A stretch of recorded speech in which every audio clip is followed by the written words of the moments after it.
NC State family, it's time for an honest look at your sports world. Let's get you hooked up for Pack Therapy, presented by First Horizon Bank. Here are your hosts, Tim Donnelly and Wolfpack football legend Mike Glennon.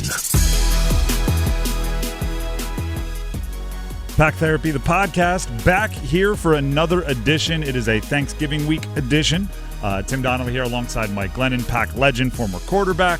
As always, if you have questions for Mike, go ahead and send them into our YouTube. You just find this video. It's on the Pack Therapy playlist. It's in our regular video chat, 99.9 The Fan YouTube. If you find this video, if you're listening from somewhere else where you listen to podcasts, go to YouTube, find this video, comment any question you have for Mike, and you are likely to hear an answer or a similar question answered next week because we do look there every single week. With that being said, this is going to be a different kind of podcast because, yes, State lost to Georgia Tech by 1 because the defense can come up with one more stop. But also, it does set up the UNC game for bowl eligibility, which changes the entirety of the offseason, changes the entirety of this week. So we're going to do our best to kind of touch on both. We'll start with the Georgia Tech game. Have you ever seen a speed sweep intercepted, Mike? Let's just start. It was weird from the opening jump, that game. I've never seen it in my life. I mean, I was like, what just happened? I thought at first they fumbled it, but it turns out it was actually a forward pass, and it bounces off Casey, bounces off CJ into the guy's lap, and a touchdown. This is the first time I've ever seen that in all the years I've been watching football. The reason you do the little tap forward instead of a handoff is so if things go poorly, it is an incomplete pass, but it has to hit the ground for that to happen. The instincts, I don't blame any, like the instinct quick little tap up by CJ Bailey ended up doing him in. But I don't bring that up just to say, like, oh, that's a weird play and a loss. I bring it up to lead to this question, which is 3 interceptions can mess with your head. C.J. Bailey, 3 rushing touchdowns and actually helps his team get a chance to win it at the end. Is it concerning that he was putting the ball in harm's way so often, or is it impressive that he put the ball in harm's way so often and it didn't ruin him for the day? I thought C.J. Bailey played well. I went back and watched the film. Okay, first interception. That's not on him. Second interception, he did force the ball. It was right before halftime. Trying to get in field goal range, would have liked for him to take the check down. End of the day, it really didn't matter. Third interception, defensive lineman barely drops into coverage. And as a quarterback, that is really hard to see. And he was right behind an offensive lineman, and I think he was behind another defensive lineman. Like, those things are just going to happen. So I was more impressed with him. His running ability, we've seen him make plays with his feet. He looked even faster than we've seen him, and I thought he threw the ball well. His numbers don't really reflect that. 17 for 30, 147 yards, 3 interceptions. You think, Yikes. rough day at the office?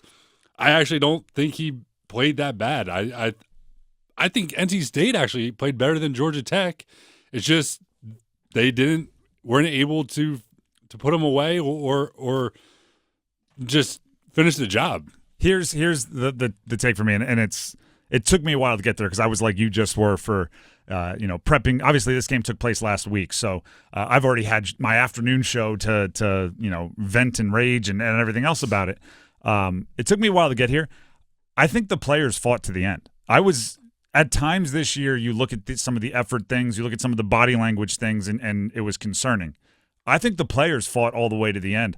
I think both the offensive and defensive coordinators have to wear a little bit of this because they didn't take the fight to Georgia Tech. The most obvious example being the final drive where Georgia Tech went down the field to take the lead with essentially checkdowns and quarterback scrambles, which means that defensive secondary is sagging way off. They're sinking back, playing that quote-unquote prevent, and then Georgia Tech was taking the chunks underneath. But in addition to that, there was a drive coming out of half. This is showing that it's also the offense, not just the defense, being kind of conservative. Drive coming out of half, you're down 6, you get the ball after half. You know as well as I do, if it's a one-possession game and you get the ball coming out of half, little bit of electricity at halftime, right? We're going to get the ball, we're going to score, and we're going to keep taking it to them, right? Like, once we get that lead, we're not giving it back. There's somebody doing some kind of Disney movie speech. Coming out of half, You get the ball. C.J. Bailey goes 3 for 3. It's a 3-and-out. 3 passes, 3 completions. You gain 4 yards total, one of them being a catch behind the line of scrimmage that goes for a loss of yards. Justin Jolie gets a catch. Noah Rogers gets a catch. Dakari Collins gets a catch. These are guys that can make plays downfield. These are guys who can make contested catches. We've seen Noah Rogers go over the top. We've seen Justin Jolie use his wide catch radius. Dakari Collins has impressed me a ton with his contested catch ability this year. Take the fight to them a little bit. Put the ball downfield. You should never go 3 for 3 and gain in the air and go 4 yards with it. There's so much where I'm looking at it going, take the fight to them rather than maybe a little conservative. Let's find easy completion. Like, I don't know. It just both the offense and defensive play calling left a little bit of like, did you want to be in this fight or did you want to hold on and win by, with them running out of time rather than putting your foot to the floor? Just to start with the players not giving up 100% the case. Every time Georgia Tech looked like they were about to kind of put the nail in the coffin, NC State would fight, claw back, and open that coffin back up, and to the point where it felt like NC State was gonna win. And it kind of reminded me of that Cal game. But in the Cal game, obviously, Cal misses a field goal and you walk away with a win.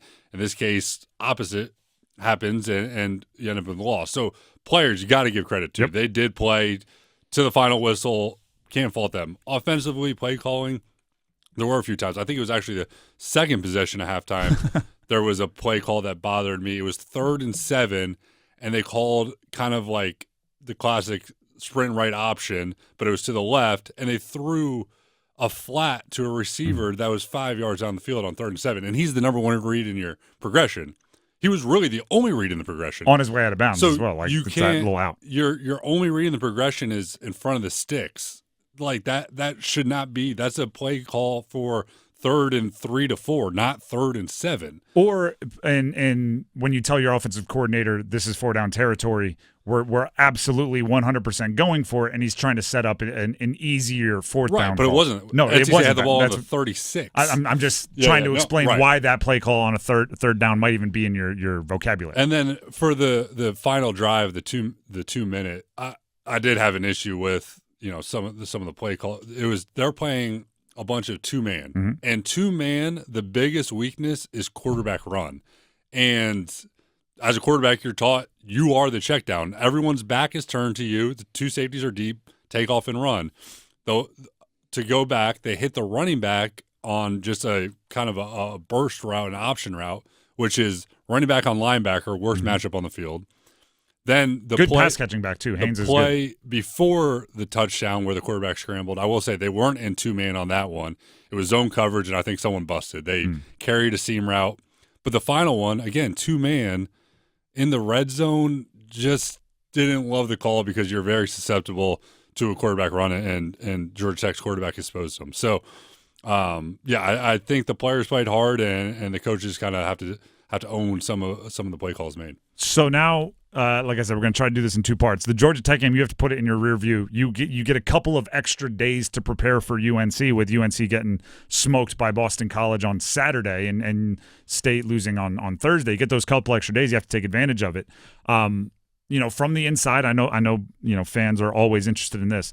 How is UNC week different for State, especially one that has the added importance of you need to win to be bowl eligible? I think the moment you step on campus, you learn what this rivalry means to the university, to the fan base, to the state of North Carolina.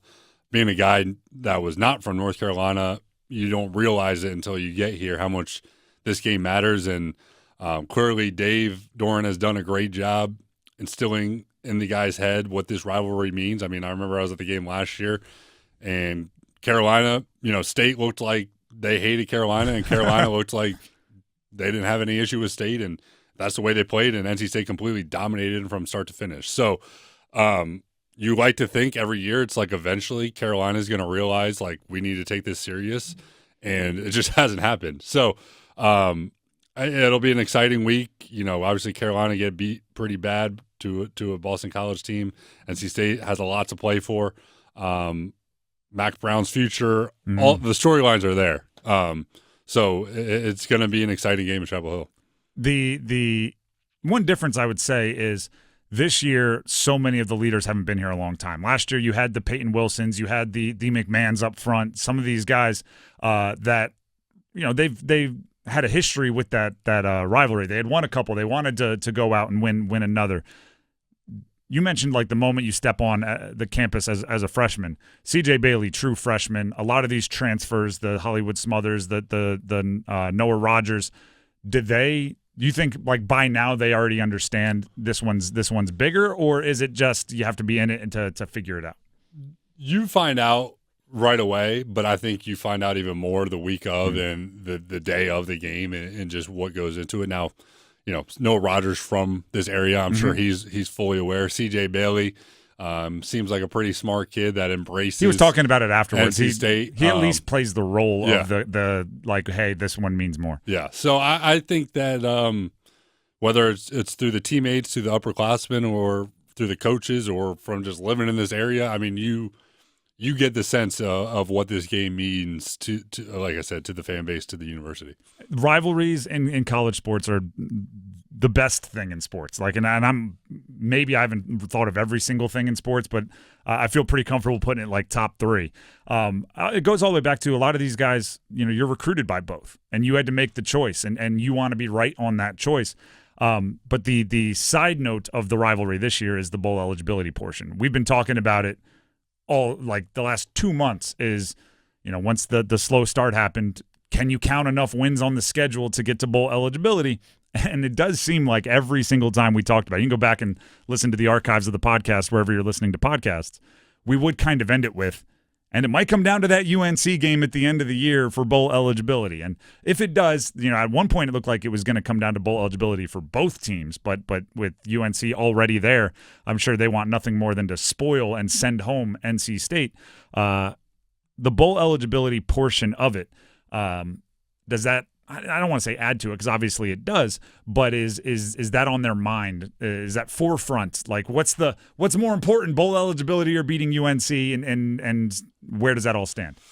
It's a good question. I don't know how you put a percentage on it. I think it both matters. I mean, one, you want to, it's like almost what do you enjoy more? Do you enjoy winning or do you hate losing? And I think not becoming bowl eligibility is like utter embarrassment. It's a scarlet letter on your, like, oh yeah, remember my sophomore year we didn't make the playoffs or didn't make the bowl game. It's like, I think me personally, I would rather lose to Carolina and make a bowl game than beat Carolina and lose it. Like that's what you're saying. Yeah. I mean, as the starting quarterback, I never did not go to the bowl game, but I remember the year that we didn't, and you look back like, man, that's pretty bad.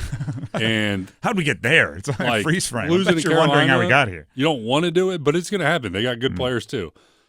Not making a bowl game, that's when you were talking about going in the season as a dark horse for the playoffs, that's a tough pill to swallow. And then, we've talked about bringing the fight to the opponent a few times. To combine those two, like to have UNC be the team that makes it so you don't make the bowl game, is insult to injury. It's stab, twisted knife, whatever your metaphor is. Like you play to the echo of the whistle, and that, like already in this one, I have to imagine, you're cooking up something special for the Tar Heels. Yeah, without a doubt. I think it's like, from Carolina's standpoint, it's one thing. It's like we don't have anything to play for, but we can end theirs. It's like another thing to be the rival, and we can make it so they don't even go to a bowl game. So I'm sure NC State's, their focus is going to be there this week. Obviously, Dave has a great history of playing against Carolina and getting the players' minds right, so I'm not concerned with that. It's really going to come down, as it always does, to going out there and executing on game day. This is the Pack Therapy, the podcast. We're talking with Mike Glennon, co-host. We have questions from you for Mike coming up after the break, so stick around for that. We'll continue getting you ready for not only Thanksgiving, but UNC. So that's coming up. Stick around.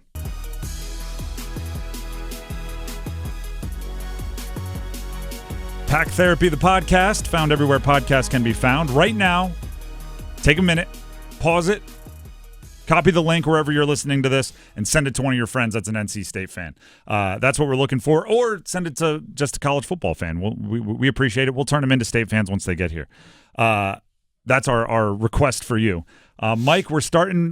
We have questions from listeners. YouTube comments. If you have questions, come in during the game, after the games, before the games, whenever. Leave comments in the YouTube comments of this video. Leave questions, and we'll have Mike answer a bunch of them each week. But I'm starting with one from me. We're going to get emotional on this. Thanksgiving's this week. What are you thankful for NC State football? Obviously, I'm not going to make you say like my family, my kids, health. No, like for state. Give us a player, a person, something that you are particularly thankful for when it looks at the future of the team. Well, I will say, just kind of start with that, you kind of think of butterfly effect, and it's like if I didn't come to NC State, then I wouldn't have met my wife, which wouldn't have my kids. It's kind of a weird path you can go down pretty quick. So I'll start with the fact that Tom O'Brien left Boston College to come to NC State, because otherwise I probably wouldn't have. Second person or thing that comes to mind just along that with Tom O'Brien would be Dana Bible. I think Dana Bible, the offensive coordinator, quarterback coach, I'm extremely thankful for him. I think he had as big of an impact on the kind of trajectory and progression of my playing career as anyone, and I learned a lot from him. He battled back from leukemia to coach me, and he even said, like, when I was laying in bed, I would think of you guys, like, I need to get out of here so I can coach them and all that stuff. So that's a football guy right there. That's a football coach. Yeah. Giving himself motivational talks about like we're in the third quarter and it's a tight game. No, that's a football guy. Yeah. So him, the friendships I made, lifelong friends, to still live here in Raleigh. There's a lot to be thankful for from NC State. And obviously, most importantly, you don't go to state, you're not hosting pack therapy. Yeah. So Butterfly effect. There you go. The one thing changes. Let's jump into the questions. And we've already touched on this, but it is easily the most asked question for you this week. So I picked one just because I like his screen name from @PollyBalls17. Why, this is all caps, by the way, the entire thing is, so imagine Polly Balls screaming this at you. Why do defenses sit back when the offense has to score a touchdown to win? Prevent defenses are the dumbest thing in sports. Imagine, again, that's not me, that's Polly Balls, like you're walking off the field and he's the last guy in the stands just screaming it at you. It's easy to say that when things don't work. I mean, it's like if you send the house and they hit a guy, then it's like, what were we thinking? Like I said, I just had an issue with playing two-man. If they want to play man and trying to play what's like 11 robber, or cover one robber, which is a free safety or safety coming down and kind of playing in the middle of the field to spy the quarterback more or less, I would have preferred that over everyone's back to the ball with two safeties 5 yards in the end zone. That is what more I had the issue with. I get pressuring him at times, but you're playing with fire.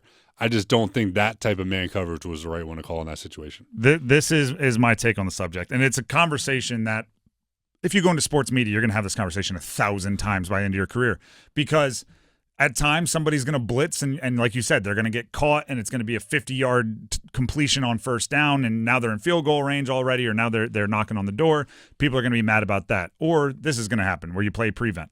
My take on the subject is super simple. I don't care what you do, don't be predictable. Right? It's similar to in basketball when somebody has to go the length of the floor, do you put a guy on the inbounder? I don't like it when the opposing team knows what you're going to do beforehand, so mix it up. The issue I had with that last drive was it seemed like way more often than not they were playing super soft, and that gives the opposing team's coordinator a chance to, especially with the conversations in helmets now, to say like, hey, if it's not there, tuck it and run. Like you said earlier, you're the check down. I saw that they were talking about Fangio on the game last I think it was last night. Vic Fangio, longtime defensive coordinator, former head coach for the Broncos. And the way they praised him was he has like no tendencies.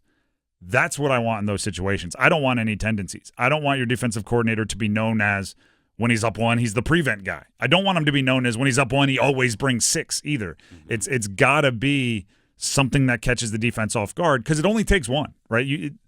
The offense has to execute a few times, but you can also, like a sack there, a tackle inbounds is huge. Like it only takes one of those plays and you win the game. So I like to be unpredictable. I think that's a great point. I just think they made it. NC State's defense made it too easy on that true freshman quarterback. He He completed the ball to the running back and he used his feet. That's it. 6 straight plays that were only running back completions, essentially checkdowns and that one option, I think and they 3 might have quarterback thrown runs. one to a receiver early. It might have been the first play, or it might have been a running back. Either way, I don't think he completed a ball more than 5 yards down the field or used his feet. And to me, that's just not good. They made it way too easy on a true freshman quarterback to go down on a game-winning drive. Let's go ahead and jump to this one. This one's from @carry_underscores, maybe 2 or 3 of them. This is UNC specific, and I have to believe that this is a UNC fan that jumped in our comments. So hey, whatever it takes. You all know that it doesn't matter who is playing better going into the final week, right? State can't stop Omari and Hampton. Can this defense stop maybe the second or third best running back in the entire country? Yeah, they can. NC State's defense played well last week. They got put in a hole. There was the pick 6 on the little shovel pass. There was another turnover in C.J. Bailey's other interception, put NC State's defense in the red zone. They gave up a bunch of field goals. They played well up until the last drive, I would say. I mean, they weren't perfect, but they also forced an interception when Georgia Tech in the end zone. I mean, there was a lot of good to take from the game from the NC State defense. Yes, Omari and Hampton is a very good back. That is tough to stop. I don't expect them to hold him to 50 yards, but I think they can limit him to around 100, which, that's under his average. But I would also throw this out there. If you look at the best rush defenses in the league, I mean, Boston College is in a top 5 run defense, and they bottled up Omari and Hampton this past weekend. Now NC State is a little bit below them, but it's not unbelievably. So not like a gigantic gap. So I actually think sometimes UNC stops Omari and Hampton themselves by just not getting the ball enough early. So it's that game. If Omari and Hampton has 35 carries, he's gonna have 150 yards. But if it takes him 35 carries, like that's something that's exciting for NC State rather than terrifying for NC State. Go to another question here. We are so close to the we'll save David's kind of weekly question. David Jones is one of our more frequent collaborators here. Rivals No Star 89 says, in an NFL locker room, do you have to shut up about college football during a season like this? And when I'm assuming what they're asking is, when you are in an NFL locker room and everybody's talking about college football, do you just kind of stay quiet in the corner because your team has 5 Probably, wins? Yeah. There's not a whole lot not a whole lot to brag about at this point. You see a lot of guys wearing sweatshirts to media, or guys have to wear a jersey, walking into the stadium if their team loses. I imagine you can't not take a bet if someone wants to bring it to you. If I'm sure. Who did you play with from UNC in the NFL? Mitch Trubisky. Okay, there you go. If Mitch comes into you today, and says, "Hey man, loser has to wear a hoodie of the other team walking into next week's game," are you able to go not this week? How does that work? I know it is tough to are you going to turn it out? It's so you're afraid? It's well, this one is not a great example. I feel like sometimes there's people have kind of brought it up. I'm you guys are favored by 15 points. I'm not taking that bet. If you're playing Clemson, if we beat you, I'm no. If you want to do if they cover the spread, then the NFL comes knocking. As soon as you start talking about spreads, you end up Jameson Williams in a 6 game. In one of those jerseys. But did you ever get someone else in a jersey? Did State ever back you up? No. I think I lost a bottle of wine one time to someone, but that was about the extent of it. Which, yes, I mean, I'll even second this. I went to the University of Delaware. We had some bad years since I left. Yeah, you do talk trash less when your team is not good. That's just the even if it's not elite. It happens. Same with you and your fans. I'm sure Panther fans aren't walking into I don't even know, the Bucks. Who's good in their division? Nobody. But they're not walking into the top of the NFC and saying "Oh, you stink, want to bet?" You just kind of let it rock. Let's go to David's question here. This is where we are in college sports, and I don't love it, but it's where we are. Considering the overall performance of the team and individual players, where are they going to go in the portal this year? You almost have to start thinking about it and making your shopping list now for the portal. If you're going to spend big in the portal, you have to know what you're looking for. Where do you see this team for next year needing the most right now fixes, right? Because you can fix long-term with high school recruits, but where is it like, hey, if we put 3 ready-made solutions in these spots, we can have a really good team next year? I think they need to shore up the offensive line. This is all assuming C.J. Bailey. I mean, the retention part of it is priority number one. C.J. Bailey, Hollywood Smothers. To me, that was the greatest silver lining of Thursday was, yeah, you lost. Yeah, your defense didn't come up with the one stop it needed. But it sure looked like you have your backfield of the future. C.J. Bailey, Hollywood Smothers, 2+ years of them is something you can build around. I was really impressed by Smothers. Obviously the 50-yarder, but some other plays as well. And I think you got to, hopefully retain combination of Joe Lee, Rogers, some of the young freshmen, some of those receivers. Mm-hmm. And then I think in the portal, without knowing really well the depth at NC State's offensive line, you got to get offensive linemen in. There's just got to be it's a broken record at this point talking about the lack of the run game. I mean, yes, they did have the big run by Hollywood Smothers. And the quarterback runs. When you look back at this season as a whole, the running game has not been great. And I think defensively, it's got to be, again, the front seven to me. It's about you're losing Davin Van. Linebackers, losing Fordham for the year was costly. But it just didn't feel like it was a real physical group that won at the line of scrimmage. So I think both the offensive and defensive line and the front seven as a whole is where the focus needs to be. This one's interesting, and I thought you had made a bowl game in all of your seasons here, so you are more informed on this question than I even originally anticipated. From Alex_Powers3, what is the difference in player schedules over the next 2 months if you miss a bowl game? Do you stay on campus and work out if you miss the postseason?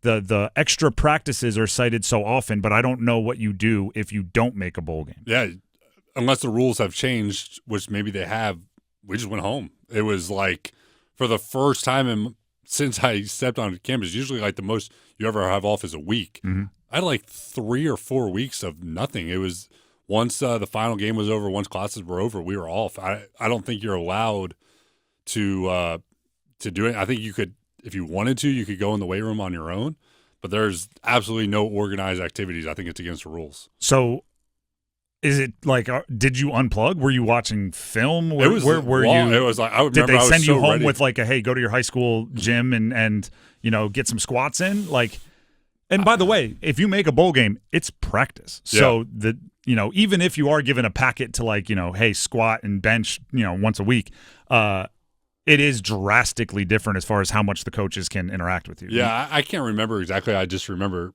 bringing up Coach Bible. This is when he was in the hospital with leukemia, so it almost felt like that was more important than anything. Hitting him up for like, what did I do on this third down? Yeah. So it was it was my redshirt freshman year, I believe. And from what I remember, I mean, I always would work out even, at the high school weight room for time off like that. But I can't remember exactly how we handled it. Last one here. At Pack Nation 1977. Going into the UNC game, is anyone on the coaching staff coaching for their job against UNC? I'll start with this. I don't think Doran is at risk. No. Partially because it's the one blip and he's been pretty consistent over the years. But also there's the business side of it, and the buyout is hefty. So I think he gets at least one more year, and you'd have to kind of put back-to-back seasons like this in order to become an issue. The rest of the coaching staff, you can take it from there. I don't imagine defensive coaches. I mean, Tony Gibson has a track record of doing really good work. So I would have a hard time believing that his job is on the line. On the offensive side of the ball, have they probably underperformed this year? Yeah, I would say so. So, I'm not sure what goes into that decision. But if I had, to say if anyone, I would guess it would be the offensive coaches, starting with obviously the play caller. I don't like calling for people's job, but sometimes you feel like you have to predict it. Like, I'm not saying it should or shouldn't. I'm just saying if you look at the history of college football, this is usually the timeline that things follow, both at state and other places. After a season like this, something has to change. Yep. And sometimes you're just looking for the easiest thing to change. Tony Gibson, I'm still a fan of. I think he's a good coach. He also signed a 3-year contract extension. last offseason. So there's business decisions that go into that as well. If Dave Doran's sticking around, it'd be really tough for him to look at boosters, look at his bosses, and say, now we're running it back with the same crew, especially if this upcoming week doesn't go the way that State hopes it does.